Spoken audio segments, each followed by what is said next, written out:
Hello दोस्तों। आज मैं जिस केस के बारे में बात करने वाला हूँ वो कोई इंडिया का केस नहीं है, बल्कि ये फिलीपींस का केस है। बट ये केस इतना gruesome था कि फिलीपींस की गवर्नमेंट ने कुछ दिन के लिए इस केस को गूगल सर्च करने से ही मना कर दिया था। और ये केस इतना gruesome था कि इसकी वजह से फिलीपींस का एक लॉ चेंज होते होते रह गया। तो without wasting any time, let's dive into details of Christine Lee Sullivan case. Christine एक 16 साल की बच्ची थी जो कि अपनी माँ के साथ रहती थी और अपनी बड़ी बहन के साथ रहती थी। क्रिस्टीन के पापा उसकी और उसकी माँ को पहले ही छोड़ के चले गए थे और वो काफ़ी मिडिल क्लास टाइप से रहती थी। और अच्छी बात ये थी कि क्रिस्टीन अपनी माँ के मिडिल क्लास होने का दुख समझती थी और वो उनसे ज़्यादा कुछ डिमांड भी नहीं करती थी। और वो बहुत ही एक आदर्श बेटी की तरह उनकी सारी बातें मानती थी, उनके घर के काम में हेल्प भी करती थी और बहुत कुछ अच्छे से पढ़ाई भी करती थी। बट और क्रिस्टीन का एक नियम भी था कि वो हर दिन शाम को चर्च जाती थी। वहाँ पे वो एज ए हेल्पर काम करती थी और वो वहाँ पे लोगों की मदद करती थी ताकि उन्हें कोई प्रॉब्लम ना हो। क्रिस्टीन कुछ भी हो जाए हर दिन चर्च जरूर जाती थी, बट हाँ, वो शाम के 7 बजे से पहले लौट भी आती थी। और क्रिस्टीन का बर्थडे आने वाला था जो कि 10 मार्च को था। और उसकी मॉम जानती थी कि क्रिस्टीन बहुत ही आदर्श बेटी है और वो उनसे कभी भी बेफजूल के तरीक़ों की डिमांड नहीं करती थी। और वो जानती थी कि उसके सारे दोस्तों के पास मोबाइल फ़ोन है और इसीलिए क्रिस्टीन की मॉम उसे अपने 16th बर्थडे पर एक मोबाइल फ़ोन गिफ्ट करने वाली थी जो कि 12 मार्च को था। बट वो नहीं जानती थी कि वो इस बर्थडे को देख भी नहीं पाएंगी, ना ही क्रिस्टीन को उसका गिफ्ट दे पाएंगी। 10 मार्च 2019 ये वो दिन था जब क्रिस्टीन अपने नॉर्मल रूटीन की तरह शाम को चर्च जा रही थी। उसने अपनी माँ को बोला कि वो चर्च जा रही है और थोड़ी देर में लौट जाएगी। और उन्हें ये पता नहीं था कि वे अपनी बेटी से आखिरी बार मिल रही हैं। क्रिस्टीन चर्च जाती है जो कि लगभग 6 बजे। फिर समय बीतता जाता है, 6 से 7 बजते हैं, 7 से 8 बजते हैं, बट क्रिस्टीन अभी तक घर पे नहीं लौटी थी। अब उसकी माँ को फिक्र होने लगती है, तो वो जल्दी से जाती है उस चर्च में जहाँ पे क्रिस्टीन काम किया करती थी। और वहाँ पे उन्हें पता चलता है कि क्रिस्टीन 6:30 बजे के अराउंड ही निकल चुकी थी। अब उसकी माँ को काफ़ी ज़्यादा चिंता होने लगती है कि उसकी बच्ची गई कहाँ। और ऐसा पहली बार था कि उसकी बच्ची बिना उसे बताए कहीं चली गई थी। अब क्रिस्टीन की माँ की चिंता बढ़ती चली जा रही थी। वो अपने नेबरहुड में इन्फॉर्म करती है कि उन्होंने क्रिस्टीन को देखा है कहीं क्या। फिर उनके सारे नेबरहुड में मिलकर क्रिस्टीन को ढूंढने लगते हैं, बट उन्हें भी कुछ पता नहीं चलता। थक हार कर क्रिस्टीन की माँ फिलीपींस पुलिस यानी PNP को इन्फॉर्म करती है कि उसकी बेटी गायब है। पहले तो पुलिस इस केस को रिपोर्ट करने से हिचकिचाती है कि बच्ची है, थोड़ी देर में आ जाएगी। बट उसकी माँ उन्हें फोर्स करके कहती है कि मेरी बच्ची ऐसे नहीं थी, वो काफ़ी ओबीडियंट थी और वो मुझे बिना बताए कहीं भी नहीं जाती थी। क्योंकि उस वक्त हो सकता, क्योंकि पुलिस को टीनेजर केस में मोस्टली ऐसा शक होता है कि वो किसी के साथ भाग गई होंगी या कहीं घूमने वगैरह चली हुई होंगी। बट क्रिस्टीन की माँ ने पुलिस को फोर्स किया और पुलिस फाइनली उसे ढूंढने को राज़ी हो गई। फिर पुलिस ने छानबीन की। चूँकि रात का समय था तो उन्हें छानबीन करने में प्रॉब्लम हो रही थी और उन्हें भी कुछ नहीं मिला। और फाइनली पुलिस ने बोला कि वो उन्हें आज कुछ नहीं मिला है, वो कल फिर से छानबीन करना शुरू करेंगे। फिर क्रिस्टीन की माँ सुबह होने का इंतजार कर रही थी और उसके मन में बहुत बुरे बुरे ख्याल आ रहे थे। फिर सुबह होता है 11 मार्च 2019। सुबह सुबह पुलिस स्टेशन में कॉल आता है एक आदमी का कि उसने अपने फील्ड के बीच में एक बॉडी पड़ी देखी है। वो बॉडी किसी लड़के की लग रही थी और उसके शरीर पे बहुत कम कपड़े थे। जब पुलिस को ये न्यूज़ मिलती है तो तुरंत ही वो क्रिस्टीन की माँ को फ़ोन करती है और उसे बुलाती है बॉडी आइडेंटिफाई करने के लिए। अब जब बॉडी को देखने गई पुलिस तो उस बॉडी पे बहुत ही कम कपड़े थे। इनफैक्ट उसका लोअर बॉडी पार्ट पे कोई भी कपड़े नहीं थे और उसके अपर बॉडी पार्ट पे एक बहुत ही छोटा सा टॉप था जो कि फटा हुआ था। अब और बॉडी की हालत इतनी ज़्यादा ख़राब की गई थी कि उसे पहचानना काफ़ी मुश्किल हो रहा था। उसके आधे सर को काटा हुआ था और उसके शरीर पे बहुत सारे एसिड छीटे हुए थे और उसके ब्रेन में भी एसिड डाला हुआ था। और उसके कई बॉडी पार्ट्स भी गायब थे, इंक्लूडिंग उसका दाहिना कान, उसके सर पे कुछ बाल और उसके लंग्स वगैरह। अब बॉडी काफ़ी ज़्यादा डिस्टर्ब थी, बट क्रिस्टीन की माँ फिर भी अपने बेटी के कपड़ों और उसके चेहरे से उसे पहचान ली। और वो अब पुलिस बिल्कुल ही सरप्राइज थी क्योंकि क्रिस्टीन का जैसा बैकग्राउंड था कि क्रिस्टीन का कोई भी दुश्मन होना बहुत ही इम्पॉसिबल था। और क्रिस्टीन की माँ ये बार बार कह रही थी कि उससे अपनी बेटी को इंसाफ दिलाना है। और इससे पुलिस पे प्रेशर भी था, क्योंकि पुलिस ने जस्ट एक दिन पहले उस एरिया की छानबीन की थी और उन्हें तब कुछ नहीं मिला था, और अचानक से सुबह में ये बॉडी कैसे मिल गई। अब पुलिस पर बहुत ज़्यादा प्रेशर आ गया और पब्लिक भी पुलिस पे क्रिस्टीन को इंसाफ दिलाने की डिमांड करने लगी। फिर उसके बाद छानबीन शुरू हुई। सबसे पहले क्रिस्टीन के सोशल मीडिया अकाउंट्स को चेक किया गया। उसके फेसबुक अकाउंट पे 2 काफ़ी सस्पिशियस लोग थे जो कि क्रिस्टीन से हमेशा चैट करते थे। पहला था सीजे डियाज, दूसरा था जॉन उसका एक्स बॉयफ्रेंड था।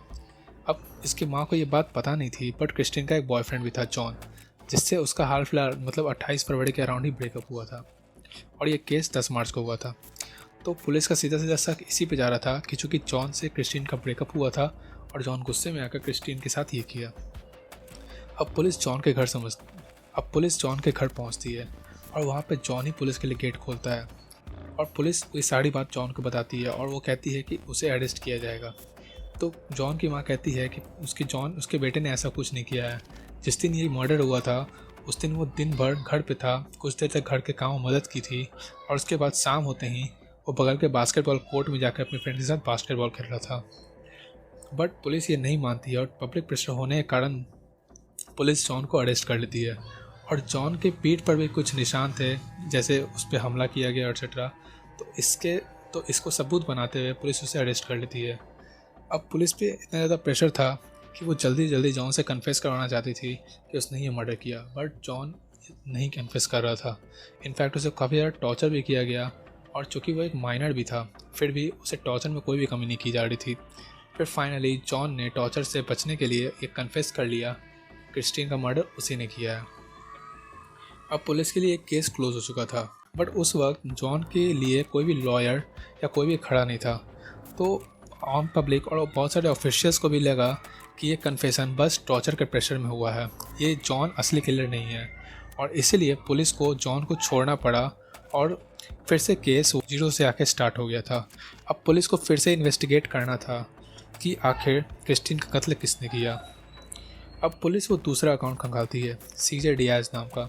सीजे डियाज भी क्रिस्टीन से वैसे ही सस्पिशियस बातें कर रहा था। लग रहा था कि वो उन्होंने नई बातें करना शुरू की हैं, और वो सीजे डियाज क्रिस्टीन से मिलना चाहता था, और क्रिस्टीन भी सीजे डियाज से मिलना चाहती थी। बट सीजे डियाज ही बार बार उसे मना करता था कि नहीं, आज नहीं, कल मिलेंगे, परसों मिलेंगे। बट फाइनली एक दिन सीजे डियाज ही मान गया और बोला क्रिस्टीन को शाम 6 बजे चर्च में मिलते हैं। अब सीजे डियाज कौन था बिल्कुल भी नहीं पता था। फिर पुलिस के सामने एक और नया सबूत मिलता है, एक सीसीटीवी फुटेज में दिखता है कि जब क्रिस्टीन चर्च से बाहर निकली थी तो उसके साथ एक आदमी भी था जो कि उसके साथ कुछ देर चला था, और उसके बाद वो फुटेज ख़त्म हो गया था। अब पुलिस को ये पता लगाना था कि आखिर ये बंदा कौन है, और पुलिस को ये तो पता था कि सीजे डियाज मिलने वाला था, पर सीजे डियाज एक्चुअली है कौन। अब पुलिस को बिल्कुल भी सबूत नहीं मिल रहा था कि आखिर ये आदमी कौन है। फिर अचानक से पुलिस को एक कॉल आता है रेनाटो लिनेस का, जो कि एक लगभग 43 ईयर ओल्ड आदमी था। वो ये कन्फेस करता है क्रिस्टीन की मौत उसी ने की है। यह काफ़ी शॉकिंग कन्फेशन था, क्योंकि पुलिस ये बिल्कुल एक्सपेक्ट नहीं कर रही थी, और इनफैक्ट कोई भी मर्डरर अपना मर्डर क्यों कबूल करेगा। तो जब पुलिस रेनाटो को पकड़ने जाती है तो उसे सबसे पहले ये सवाल पूछती है कि वो अभी तक कहाँ था, उसने अभी तक क्यों कन्फेस किया। उसने ये बताया कि वो पकड़ा नहीं जाता था, बट उसे ये भी बुरा लग रहा था कि उसके किए की सज़ा एक 16 साल के छोटे लड़के को मिल रही है, जो कि ये नहीं चाहता था, और इसलिए उसने ये कन्फेस किया। फिर उसके बाद उसने पूछा कि वो क्रिस्टीन को कैसे जानता था, तो उसने बोला कि वो सीजे डियाज का प्रोफाइल बनाकर क्रिस्टीन से बात करता था और ये प्रिटेंड करता था कि वो एक 16 साल का लड़का है। बट जब वो उस दिन 10 मार्च को क्रिस्टीन से मिला तो क्रिस्टीन समझ गई थी कि कुछ मेरे साथ फ्रॉड हुआ है, और वो 16 साल का नहीं था, एक काफ़ी अधेड़ उम्र का बंदा था।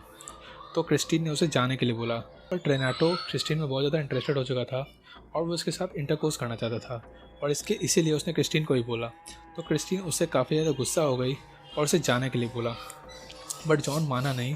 और जब उसने देखा क्रिस्टीन भी नहीं मान रही है तो उसने गुस्से में आकर कैंची निकाला और क्रिस्टीन पर कई बार वार किया, और जब क्रिस्टीन घायल हो गई तो उसे घसीट कर एक फील्ड में ले गया और वहाँ उसने उसका मर्डर कर दिया और उसके बॉडी पार्ट को भी अलग किया और उसके कुछ बॉडी पार्ट्स को निकाल भी लिया, जिसकी वजह से पुलिस कंफ्यूज हो जाए और इस बॉडी को कोई पहचान ना सके। फिर उसके बाद जॉन के खिलाफ केस चला और फाइनली कोर्ट ने उसके अगेंस्ट में वर्डिक्ट सुनाया कि वही कातिल है। बट इस केस में अभी भी काफ़ी ज़्यादा लूप होल्स थे। पहला लूप होल ये था कि जिस दिन यानी 10 मार्च 2019 को जब मर्डर हुआ था और पुलिस रात में छानबीन की थी, तो उसे उस दिन उस फील्ड में बॉडी क्यों नहीं मिली थी, जबकि वो फील्ड क्रिस्टीन के घर से काफ़ी ज़्यादा दूर नहीं था, लगभग 1 किलोमीटर के रेडियस में था। दूसरी बात ये थी कि जब रेनाटो ने क्रिस्टीन पर कैंची से वार किया था तो उस वक्त शाम के 6-6:30 बज रहे थे। उस वक्त क्रिस्टीन ज़रूर चिल्लाई होगी और शाम के 6:30 बजे कोई तो होगा जो उनकी आवाज़ सुने, बट ऐसा कुछ हुआ नहीं था। और जो डिस्क्रिप्शन जॉन का था, जिस तरह के कपड़े, जिस तरह की हाइट, जिस तरह के बाल उस सीसीटीवी फुटेज में दिख रहे थे, उस तरह का डिस्क्रिप्शन जॉन का नहीं था। वो काफ़ी डिफरेंट था और उसका हेल्थ वगैरह काफ़ी डिफरेंट था। तो ये भी काफ़ी सस्पिशियस था कि वो बंदा रेनाटो तो नहीं है। बट चूँकि रेनाटो ने इस बात को कन्फेस किया था, तो पुलिस के पास इस कन्फेशन को मानने के लिए कोई और उपाय नहीं था और पुलिस ने इसे केस को क्लोज कर दिया। बट पब्लिक इस केस से काफ़ी ज़्यादा गुस्से में थी। वो चाहती थी कि फ़िलीपींस के लॉ में चेंज हुए। उस वक्त फ़िलीपींस में किसी को भी कुछ भी हो जाए डेथ पेनल्टी नहीं मिलती थी, बट पब्लिक ये चाहती थी कि इस तरह के ग्रोसम क्राइम के लिए रेनाटो को डेथ मिले। बट एक बहुत ही शॉकिंग चीज़ हुई। अप्रैल 2019 में रेनाटो अपने जेल में मरा हुआ पाया गया। माना जाता है कि उसने रस्सी से अपने आप को फांसी लगा के अपने आप को मार लिया और ये केस वहीं पे क्लोज हो गया। बट ये भी कहा जाता है कि क्रिस्टीन का जो भी कातिल था वो आज भी फ्रीली घूम रहा है और फिलीपींस में ही है। तो इसी के साथ ये केस ख़त्म होता है। और मैंने आपको ये भी बताया कि इस केस को क्यों गूगल करने से मना किया गया था, क्योंकि उस वक्त इस केस का काफ़ी हल्ला था और गवर्नमेंट ये नहीं चाहती थी कि क्रिस्टीन की वो डेड बॉडी की फ़ोटो जो कि ऑलमोस्ट नेकेड थी वो वायरल हो और वो जगह जगह पर फैले। इसकी वजह से आक्रोश भी बढ़ने के चांसेस थे। तो इसीलिए गवर्नमेंट ने इस केस को गूगल करने तक से भी मना किया था। सो कैसा लगा आपको ये क्राइम सीन, कमेंट करके बताइएगा। और आपको ऐसा ही अगर डिटेल क्राइम सीन के बारे में जानना है तो मेरे चैनल को सब्सक्राइब करिए। Thanks for watching.